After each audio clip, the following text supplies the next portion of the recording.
Norman from the Low. Welcome to lovely Las Vegas for Coast to Coast Hoops with myself, Greg Hoops Peterson, now part of the VSiN family of podcasts. We've got an excellent podcast for you. We're going to be joined in segment number 2 by one of our good friends, Rocco Miller. He does such amazing work over at Bracketeer.org. We're going to chat with him about the fact that Louisville, they just become even richer. They get a commit from a man that was supposed to be in the class of 2027, reclassifies to 2026 in Obinna Ekezie Jr. He was the number 2 prospect in the class of 2027. We'll take a look at the prospects of Louisville. We'll also talk about just the fact that the ACC in general, it feels like over the last 2 off seasons, they've really been able to improve themselves since we last met up with Rocco Miller because he does a great job with bracketology. We have to talk about what is now going to be a 76-team NCAA tournament. If that could be anything good whatsoever for some of these mid-majors, we'll chat about that, and then we'll take a look at a few teams that might be making moves here in the next few weeks as well. In the final segment, I'm going to give you guys a recap of the news and notes that we saw in college basketball over the last 24 hours. And if you do have a question, comment, segment idea, whatever for this podcast, you know of one or two ways we fire those in. First one is my Twitter/X timeline at @GUnit_81. Keep in mind, large CM, they mean does not matter. So as per usual, please do send these into the timeline. And the other way is find an Apple Podcast review. If you rate this podcast 5 stars, it's very much appreciated. From there, you're able to fire in whatever you'd like to hear on this podcast via that 5-star review. And I do beg of you, I do plead with you, please do send in these Twitter/X questions because it's a long off season. It'll make it go by a little bit faster, and I'd love to be able to answer those questions. But Louisville, they were able to bolster themselves once again on Sunday, as I mentioned, Obinna Ekezie, and we're going to talk about this a little bit more with Rocco in the next segment. He commits as a true 7-footer, and I'm going to be asking this as well of our guest tomorrow, of Rob Donaldson, who does great work covering this great game of college basketball over at Underdog Fantasy.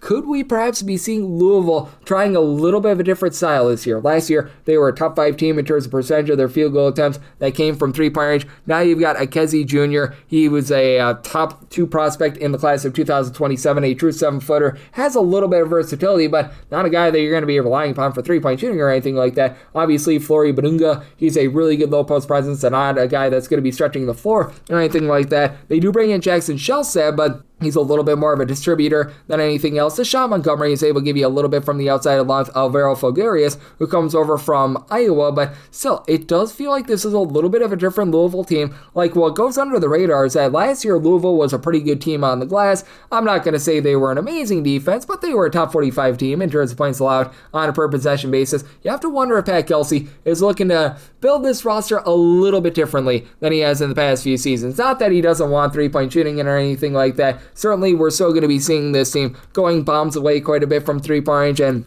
they're still going to be playing a very up-tempo style of basketball. I have no questions about that, but perhaps they're going to be looking a little bit more down low. Perhaps they are going to be trying to turn over a little bit of a new leaf, and they're trying to emulate a lot of what we saw this past season with the likes of Arizona, Michigan, being teams that really played bully ball down low. Obviously, Florida was able to get a 1 seed. They are probably going to be looking to do a lot of the same as well, and you have to wonder if Louisville is going to be trying to do a little bit more of the same as well. Like, I absolutely love what Louisville has done here in the offseason, but you just take a look at the way that things shake out from a roster perspective. You don't necessarily have those guys from a season ago that were able to go bombs away from three-point range. Isaac McNeely, I'm pretty sure that he's out of eligibility. I could be mistaken there. They've got London Johnson, who's going to be coming over from the G League, and they also still have 7'5" Gabe Dines. Certainly, that's not a guy that's going to be shooting a lot from three-point range. They have Adrian Woolley, who's able to be a nice insurance policy to Jackson Shellsad. It appears as though he's still on the roster as well. Trust me, these rosters are very ever-changing, so if you're having a tough time trying to keep up, it's all of us, because, man, when you have over 2,500 guys enter the transfer portal, you've got pending NBA draft decisions, what have you, it's hard for any sane human being to be able to keep things straight. But you just look at the way that Louisville is stacked right now, it does feel like they're Noah's Ark. They are 2 of everything, but they also don't have as much three-point shooting as they had a season ago. They're also a much more complete team, a much better team on the glass, a much better team defensively as well. So that's going to be interesting to look at. And let's talk next with our good friend Rocco Miller. We've been seeing a lot of moves out there in the ACC. We are seeing Louisville making some seismic moves. We also saw a lot of the top 10 teams here in the offseason from a season ago really do a nice job in terms of rebolstering their roster, retaining a lot of their guys. So we'll talk about that and so much more on the flip side right here on Coast to Coast Hoops with myself, Greg Hoops Peterson, now a part of the VSiN family podcast. inside edge this college basketball season? Well, VSiN experts use CBB Analytics, the most comprehensive college basketball analytics platform in the world. See injury impact, on and off data, clutch time performance metrics, first versus second half splits, and so much more. Utilize the promo code of VSiN, that is VSIN, to get $30 off and find your betting edge over at cbbanalytics.com. That is cbbanalytics, all one word.com. For anyone that is new to VSiN, well, I wish you a friendly hello. This is an attention to anyone that is new to VSiN because you're able to get some free stuff with our daily newsletter. It's a great way to catch up on everything that's happening in the sports betting world. It's delivered straight to your inbox every single morning. VSiN's newsletter offers picks, data, strategies for the day's betting menu, and so much more. Sign up for free today over at VSiN.com/newsletter. That's VSIN.com/newsletter, and start receiving your free newsletter tomorrow morning. That is VSIN.com/newsletter. Stay ahead of the game and bet smarter with VSiN.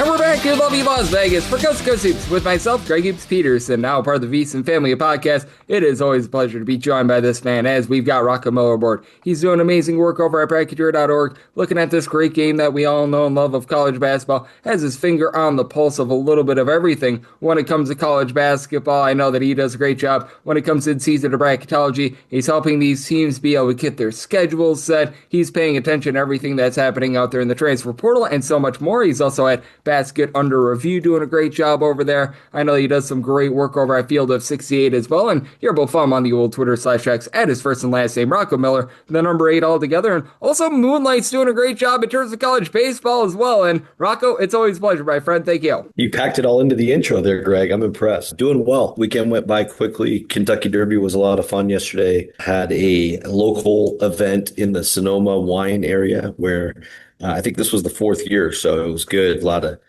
more people coming each year, and it gets bigger for the viewing. Got to get to Louisville, though. I don't know if you've been there yet. I still have it on my bucket list, but we had a blast yesterday watching those races. I have yet to go to Louisville myself, so I certainly need to do so. I know that they love the mint juleps out there, but yes, I am a big beer guy, and they've got some good breweries out there in Lexington as well. So absolutely, we do need to get out there to the great state of Kentucky, and hopefully Sonoma has some beer as well. I know that they're known for wine country, but I know that San Diego has their beers out there, so certainly we've got to check all the boxes there. And it wasn't just the Kentucky Derby that was big in the state over the weekend. The number 2 recruit for the class of 2027, he is going to Louisville for what is now just an absolutely locked and loaded class right now for them, as they could commit from a true 7-footer, Obinna Ekezie Jr. Hopefully I got that correct. I may have butchered that name, but he reclassifies to 2026. And how do you look at this Louisville team? Because my initial thoughts are this team is Noah's Ark, where it feels like they've got to have everything now. Yeah, they really do. I mean, you look at Badunga, who is listed at 6'9", but really plays closer to 7 feet with his ability to block shots and rebound and be in the right position, and his absolute massive frame on his diaphragm on his backside. So Badunga, of course, slots in as a 3rd-year college player coming from a blue blood. That's already big news in the front court. But then they went and got Gabe Dines, who I think is more of an insurance policy at 7'5". Obviously started his career at Youngstown State. At USC, he was forced into action. I still am not 100% sold that Dines could give you regular minutes, and hopefully Louisville's not in an injury situation where he has to be counted on for that long of periods of time. But bringing him in for 10, 20 minutes to throw different lineup wrinkles and, just throw some matchup issues at opponents is a good call, because Gabe Dines is an elite shot blocker.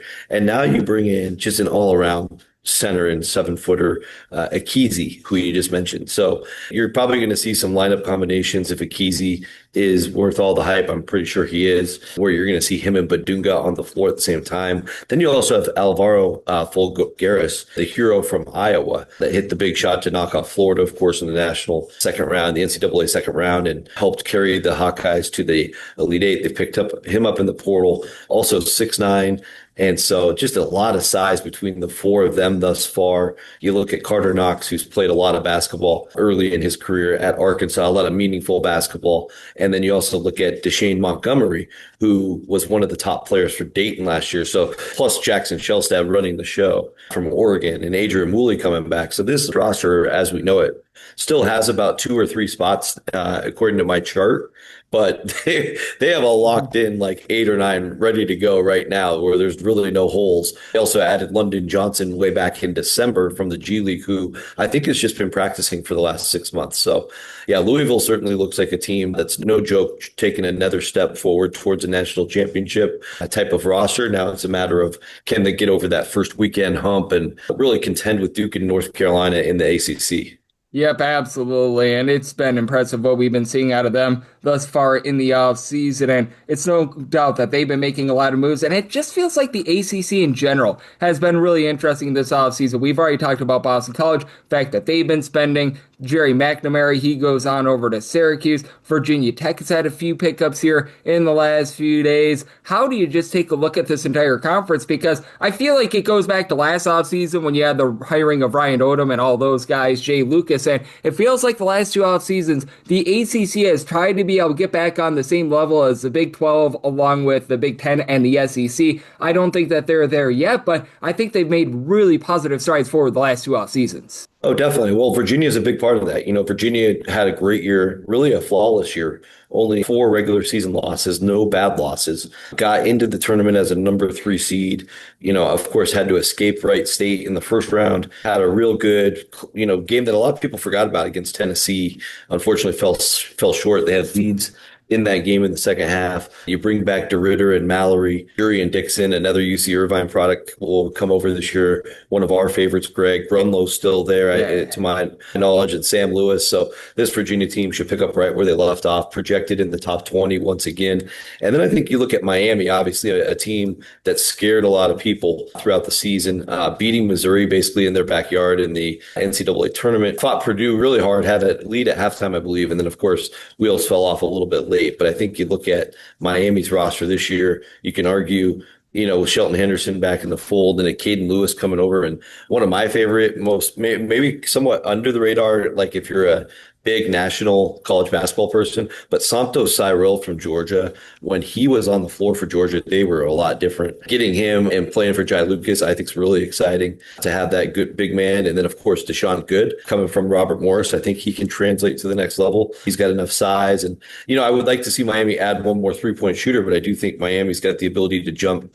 Right now, I'd put them around 30-ish range, but they have also the ability to join Virginia in that top 20, which would give at least 4 ACC teams in the top 20, and we'll see what North Carolina does eventually. I think that's a great place to start at the very top of the conference. And then as you move down into the rest of the league, you're looking at a league where a lot of teams are making progress. I think the big story was Florida State, the way they finished. Now, they have a lot of pieces to replace, but they figured so much out as an mostly NBA staff. I think they have one assistant on staff that's a college basketball coach historically, but everybody else is NBA guys, and they really figured out that defense late. I'd like to see what they do in their last couple of spots. NC State's done a good job early with Justin Gainey, in my opinion, in the transfer portal. They went out and got Kyle the Denial Evans from UC Irvine. They've also added some really big pieces as well with Christian Hammond, our boy from Santa Clara, going over there, and others. So like what they've done. Clemson, I think the big deal there with the Tigers is that Brad Brownell's replaced almost his entire staff, which is very unusual for a guy like Brownell, who it seems like he's been there for 2 decades. He's been there close to 2 decades. And now you're going to see a revamped Clemson offense. Really excited to see what that looks like. And you can depend on a annual dominant defensive strategy and scheme with the Clemson Tigers. So I think that team has a really good chance to break through and be a part of this crazy field of 76. And then SMU, of course, broke through last year. Virginia Tech and Wake Forest are trying to be feisty. I think Syracuse, the Jerry McNamara excitement and some of the early pieces they brought in, certainly has a chance to break through. And then we'll see what Stanford and California can do for an encore. They were clearly better than expected last year, and they want to build on that next year. Yep, they certainly do, and it has been a lot of fun to see what we've gotten in the ACC here in the offseason. As joining me on the show, we do have Rocco Miller, Bracketeer.org, joining me on Coast to Coast Hoops, and unfortunately, this does need to be brought up since last time we chatted. We're both probably not surprised by this, but the NCAA tournament is indeed going to be expanding from 68 to 76 teams, barring something very unforeseen, and for one, how does that affect the way that you're going to be taking a look at your bracketology for this upcoming season? And two, is there any world where you think that this might be helping out mid-majors, or in your opinion, do you think that this is just another way to be able to get these power conference teams that go sub 500 in conference into the tournament? Yeah, it's a good question. I'll be interviewing committee members throughout the summer and fall before we have to really put out that first projection. I want to do my homework on it before any projections put together. But, the way I see it right now is unless there's any difference with the selection and seeding process, it really just goes the same way, except for now we're going to go all the way up to 44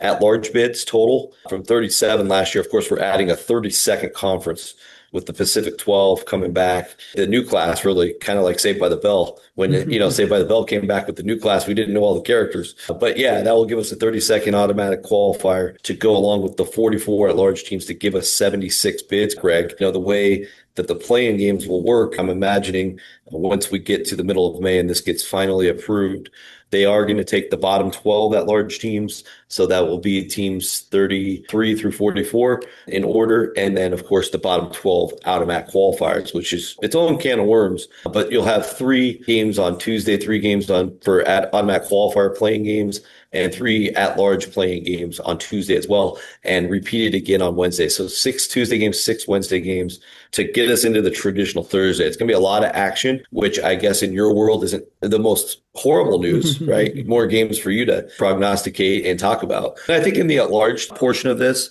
I'm not too upset about it because, you look at this last year, we would have gotten an extra 2 Mountain West teams, I believe, with New Mexico and San Diego State. I think you look at an opportunity for the Big East to get another team with possibly Seton Hall. That would have been a close call, but I think everybody would agree we didn't need to see Auburn and Oklahoma getting in. We didn't need to see Indiana getting in, and we would have certainly seen those get in. So I do think the rich will get richer at the top. Those Power 2 leagues, the SEC and the Big Ten, that's the big story here. The reason for the expansion, of course, stems from football. It stems from the lawsuits that have gone on with the NCAA for over the last 10 to 20 years. And I think a lot of the common public don't realize, but the next 9 fiscal years, Greg, the NCAA is going to continue to pay over $1 billion. That's billion with a B in settlements for their lost lawsuits. Now, that doesn't include anything that happens in the next 9 years. So that number can continue to climb. And so what the NCAA is looking at is more opportunities to bring in revenue in the interim. And obviously, there's been media research that the slices of pie, although there'll be more slices of pie with 76 teams versus 68, will be more valuable with the added inventory. This is nothing new for media. If you're following the college football playoff deliberations, I certainly do not like it. I liked it with a smaller field, or even the BCS was fine with me, but we've already gone to 12 teams there. They're looking at going to 24. You look at the World Cup, Greg. The World Cup went from a perfect 32 teams to 48, and now we don't have any good groups anymore. There's no more group of death. There's a bad team in every group coming into this World Cup. And so you're seeing the same thing happen to the most precious tournament in all of sports, in our college basketball opinions, that being March Madness. And so that extra inventory clearly equals dollars. It clearly, in the NCAA's eyes, keeps the Big Ten and SEC happy for now. I'm not sold that they're not going to leave eventually anyway. And then what do we have? A 76-team tournament with 30 leagues instead of 32 leagues? Yes, to answer your one question, leagues like the Pac-12, maybe the Mountain West, certainly I think the Atlantic 10 should benefit and get an extra team on an average year with those extra 8 spots. I think it's big for those leagues. Hopefully an occasional American team, and maybe we'll get lucky and get a Second Valley team, things like that. In general, I think 5 of those 8 spots, if we look at this 10 years from now, I would say 5 of those 8 spots at least are going to go to a Power 5 school, if not a Power 2 school in each year. So that's just the reality, because this is a financial crisis for the NCAA directly.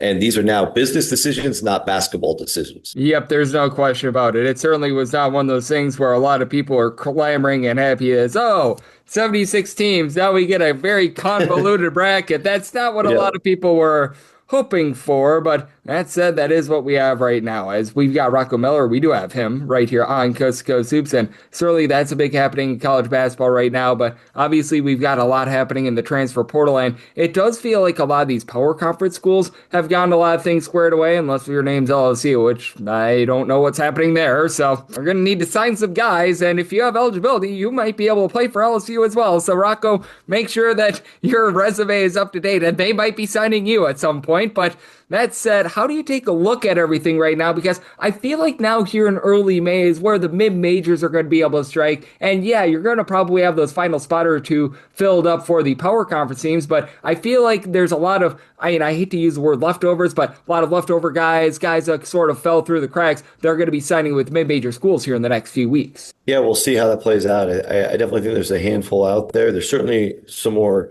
big names potentially coming back into rosters, whether Koa Peak comes back to Arizona, I think it's a big one to watch. Momchilovich from Iowa State is in the portal once he withdraws from the draft. Seems like he probably will. I have really no good guesses where he'll go. Juke Harris has got all types of hype, but the expectation is that he'll commit to Tennessee. But when it's all said and done, that's going to be big for the Volunteers. So there's still some big ones left out there. Obviously, Kentucky's got some more stuff to get done, and we'll see if LSU can pull off Allen Graves. I know that's their big dreamy goal because Mr. Graves is from Louisiana. And then suddenly if they can add Mo Diabate and some of those guys, LSU looks pretty darn good. So a lot to be determined even on the high level. But I was looking at the American this morning. You look at teams like Tulsa and North Texas and Florida Atlantic, even East Carolina and Temple, lots of room on all 5 of those rosters. So knowing those staffs, I think they'll do a good job of bringing in guys.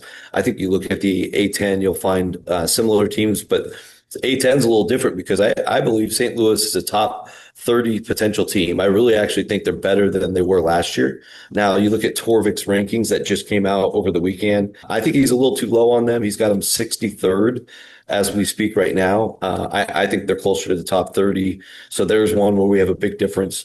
But I also think, VCU is always going to be very invested and well rostered and super impressive in Mr. Martelli's first year. Mr. Torvik has them in the top 45, which would be right in that wheelhouse to be selected in this world where we have 44 at-large bids.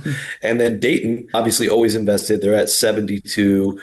I think the A10's a really quality league. George Washington continues to add guys at a high level at 84. George Mason's still in that top 90 as well. So I like the A10 quite a bit. We've talked about the Pac-12 probably every offseason show together so far, so I won't belabor that. But I do think with Oregon State making a push, and obviously Utah State's going to be very good. Gonzaga's going to rule the league. San Diego State should be feisty, and Colorado State should be really good offensively. I'm holding out hope that their defense can improve. I think that's the big question mark in Fort Collins. But I think a lot of those leagues at that level, including you could throw the Valley in there, the New Mountain West, and the WCC, a lot of roster spots still to go. So my backyard neighbor team is San Francisco Dons, as you know, Greg. I think they only have 5 players right now. So a lot of work to be done. I like that they signed Dion from Gonzaga. He's had a couple big games off the bench for Gonzaga against Bay Area teams. Obviously, the Dons want to give him a much bigger role.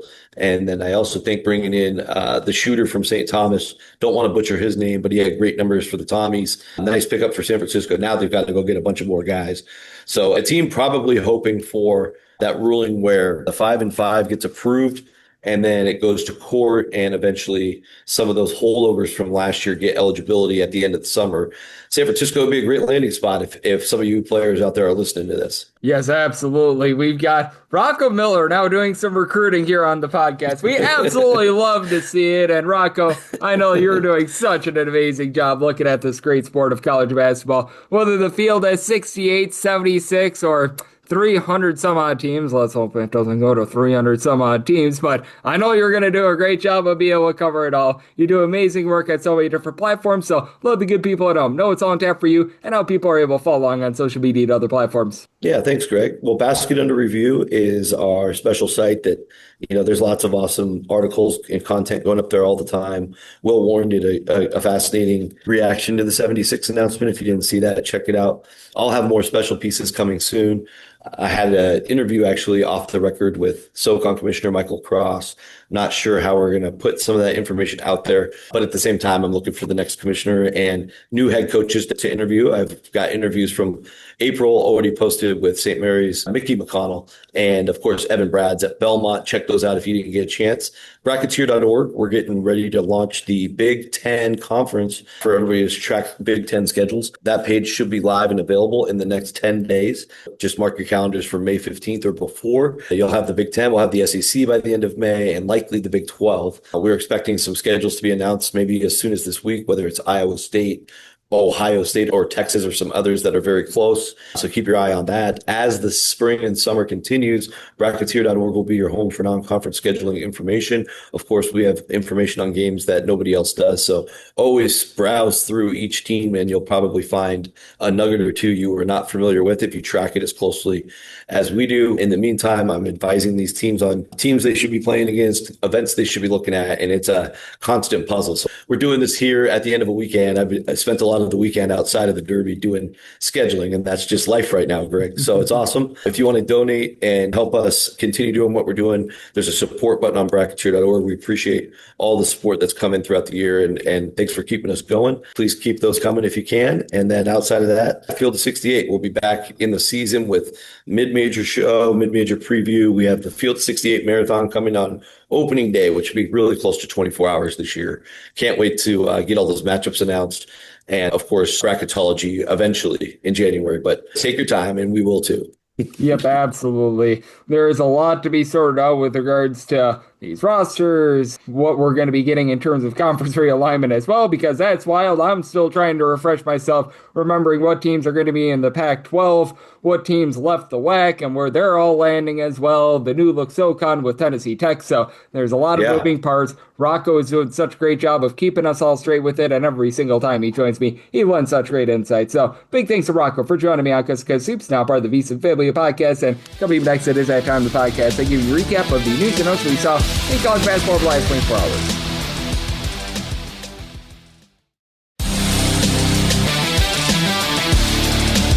Here in lovely Las Vegas for Cuz Soups with myself, Greg Hoops Peterson, now part of the VSiN family podcast. It is always a pleasure to be joined by Rocco Miller, who does such great work over at Bracketeer.org, looking at this great sport of college basketball every single time he joins me. He lends such great insights. He did so once again today, so a big thanks to Rocco for joining me in the last segment. Now it is that time of the podcast. I give you the news and notes that we saw in college basketball over the last 24 hours. Obviously, Ekezie Jr. going on over to Louisville was the biggest of them, but we also did see Jusan Sanan decide that he is going to be heading on over to West Virginia, a guy that as a freshman when he was over at Arizona State was able to be a double-figure scorer. This past year over at St. John's was a little bit more of a role player and a part-time starter. 8 points per game. He was able to shoot about 33.5% from three as a freshman when he was over at Arizona State, more around about 37% from three-point range. But with West Virginia, I have to think Hunter Huff is all out of eligibility. If he has eligibility, you just let me know. But I'm pretty sure that he's done. They need to be able to find that guy that's able to pop it from three, and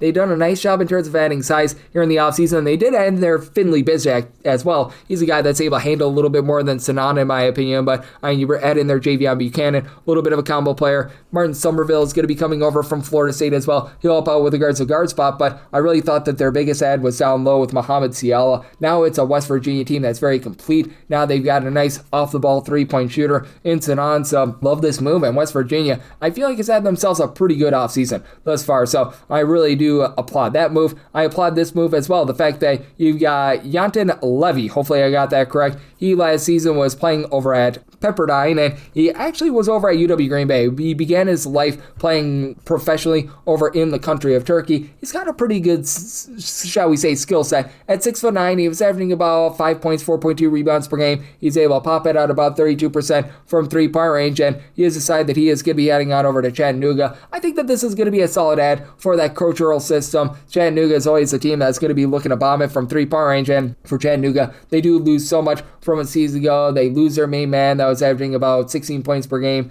in Jordan Frinson, so they need to be able to try to be able to reload a little bit there. And for Chattanooga in general, they just had a lack of size. Nobody on the roster was able to give you more than 5 rebounds per game. They helped out with that with bringing in their Tyler Hauser, another guy that's able to pop it from three at 6'9" at Delaware last year. He was able to pull in there some boards for this Chattanooga team. They're going to need to add a little bit more in the backcourt, but I like the two adds that they've had here thus far, so that one I thought was a pretty solid one. I like this one for UAB. You've got Alex Alston. Hopefully I got that correct. He was a top 150 recruit in the class of 2025. Last year at Maryland, was just not able to really see a lot of minutes. And for UAB, they've really been able to get active here in the portal over the last, we're going to call it about week or so. For Alston, he was able to give you about 2 rebounds per game. He is capable of popping it from three-point range, just not really a great three-point shooter. And you have to think that in this Andy Kennedy system, a UAB team that's always one of the teams that's at the lower end of the spectrum in terms of percentage of field goal attempts that come from three-point range, you aren't going to be asking a lot out of him from distance. But that said, for this UAB team, they've done a nice job in terms of revamping here in the offseason. TJ Caldwell, he's going to be able to help run the point coming over from Arkansas State. He's going to be able to give you a little bit from three. Justin Fernandez was a 40% three-point shooter over at Delaware.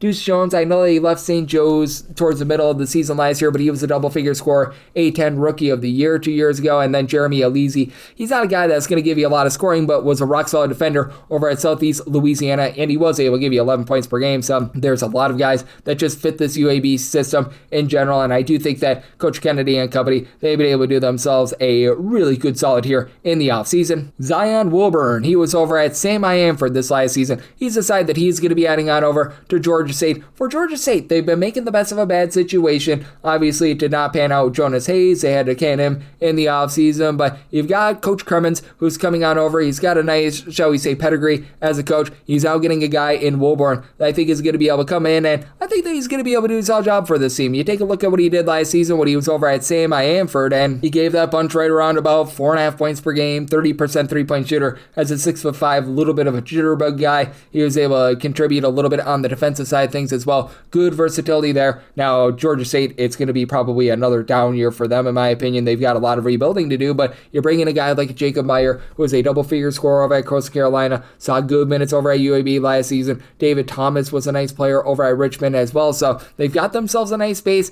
There's not a lot of depth right now, but they do have some building blocks, so I do like this move for Georgia State. You've got Miles Webb, who was over at Delaware State last season, and he's going to be adding on over to USC Upstate. For Upstate, they've been a little bit silent here in the offseason, and they really improved their defense last season. Under Coach Marty Richter, it feels like they've been able to find their footing a little bit more. They went on the road. They were able to get a nice win over Fresno State, so I do think that the arrow is trending upward for them, really the entirety of the Big South. Like, Longwood has been spending. Obviously, we saw what High Point was able to do this last season as well, and is USC Upstate going to be like a monstrous team out there in this conference? No, but at the same time, they had their Zach Johnson, a guy that was over at Central Florida last season. You've also got Alessandro Perotti, who at 6'10", he had some size coming on over from Wofford as well. Webb has a little bit more of a sample size than Perotti, as he was last season able to see good minutes for a bad Delaware State team. 9.5 points, 6 boards, and he also shot 41% from three-point range at 6'8". Albeit it was a small sample size, he was only taking about a 3 per game, but also prior to this,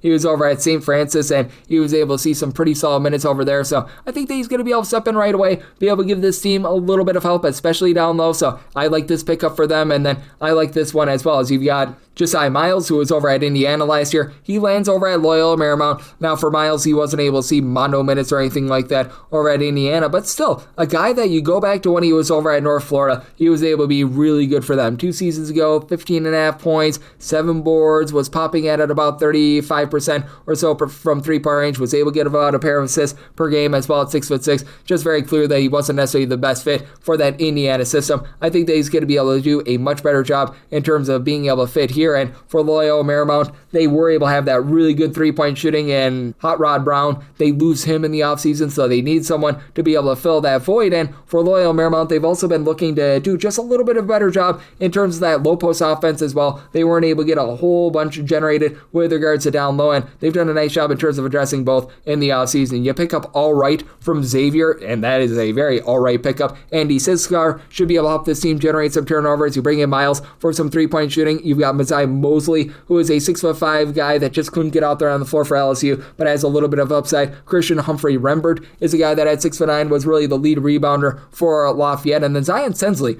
over at UC Santa Barbara last season, he was able to put in their 5+ rebounds per game. A very balanced roster for Loyola Marymount. They're going to be able to go in a wide variety of directions, so I love what they've been able to do here in the offseason. I love the fact that we're able to stay in tune with everything that's happening in college basketball right now. fewer news and notes in college basketball on Sundays typically than the rest of the week, but still, it's always a lot of fun to be able to track them all down. And if you do like hearing from this fine podcast, Coast to Coast Hoops, you're able to subscribe wherever your podcasts, Apple Podcasts, Google Play, Spotify, Stitcher, and TuneIn. If you have a question, comment, segment idea, what have you for this podcast, you have one or two ways to fire those in. First one is my Twitter/X timeline at @GUnit_81. Keep in mind, letters CM, the mean does not matter, so as per usual, please do send these into the timeline. The other way is find an Apple Podcast review. If you rate this podcast 5 stars, it's very much appreciated. From there, you're able to fire in whatever you'd like to hear on this podcast via that 5-star review. Big thanks to Rocco Miller of Bracketeer.org for joining me in the last segment, and I'm with you guys every single day on this podcast here in the offseason, looking at the news and notes of college basketball once we get in season